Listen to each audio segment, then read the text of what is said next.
এই যে আমি এক্সাম হলে যাওয়ার আগে রেগুলার ফুচকা খাই, এর মাঝে একটা কারণ আছে। কি কারণ দোস্ত? Because it makes my luck. জানি না কি মন্ত্র ফুঁকে দিছে, এই ফুচকা খাওয়ার পরে আমার এক্সাম ভালো হয়। তোর এক্সাম ভালো হওয়ার পিছনে আসল রহস্যটা তো সবার কাছে বল। মামার ফুচকা খাওয়ার পর পেটে মোচড় নাম করে ওয়াশরুমে বসে বসে বই পড়িস, তারপর এক্সাম হলে এসে ঢুকিস, এগুলো স্বীকার কর। সিরিয়াসলি বাঞ্চু, তুই এইভাবে নকল করস? আরে কিসের সিরিয়াসলি? এই ও মজা নিতেছে, মজা নিস না। I am damn serious bro. হাসতেছো না? খাও খাও ফুচকা খাও।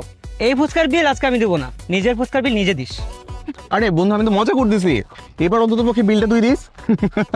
ঠিক আছে দিলাম। আমারটাও দিয়ে দিস। এই ধর তো, কি ব্যাপার, তুমি আমার ক্যাম্পাসে কেমন আসছো? তোমাকে না বলছি কখনো আমার ক্যাম্পাসে আসবা না। আমার বন্ধু বান্ধব তোমাদের দেখলে হাসাহাসি করবে। আরে বলো, পরীক্ষা যে দিবি, অ্যাডমিট কার্ড মোবাইল সব রেখে আসছিস। হ্যাঁ শোন, আগে প্রশ্নপত্র পড়বি, যে প্রশ্নটা ভালো করে পারবি সেটা আগে লিখবি, ঠিক আছে?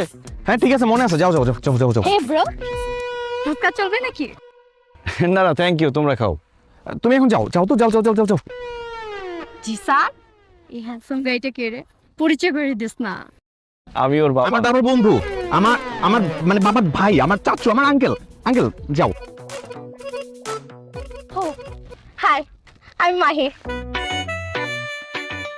পুরা ক্রাশ খেয়ে গেছি রে, এখন থেকে আমাকে আগে বলে রাখবি। এই এদিক চাপ তো। ক্রাশ খাইতে হবে না, ফুচকা খাইতেছো, ফুচকা খাও। শোনো, আমি হচ্ছে ওর বাবা, বুঝতে পারছো? আমার আব্বু। সিরিয়াসলি? এই বয়সে ক্রাশ খাওয়া ভালো। আমি তো ক্রাশ খেতে পারি নাই, ক্রাশ খাওয়ার আগের বয়সে বিয়ে করে ফেলছি। ভাইয়া আঙ্কেল, আপনাকে দেখলে না বোঝাই যায় না। আমি মনে করছিলাম যে আমার বড় ভাইয়ের বয়সী হবেন বা কিছু। তুই যা ভাবছস পুরোটাই ভুল ভাবছস। ফুচকা খাইতেছিলি, ফুচকা খা, ক্লাস টাস খাওয়া লাগবে না। আব্বু তুমি এখন যাও, প্লিজ যাও। যাচ্ছি, কিন্তু ক্রাশ খাওয়া দিয়ে ঠিক মতো ফুচকা খাওয়ার পরীক্ষাটা দিস। এ ধর, ক্লাস খাইতে হবে না, ফুচকা খা, ওইদিক চল।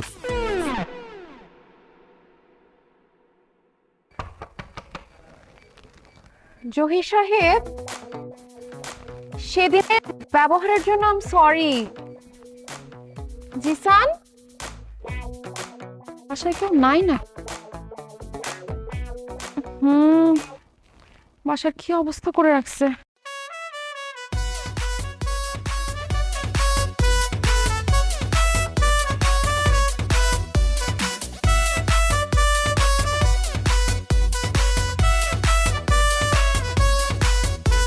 ও মাই গড, দরজা খোলা রেখে চলে গেছি।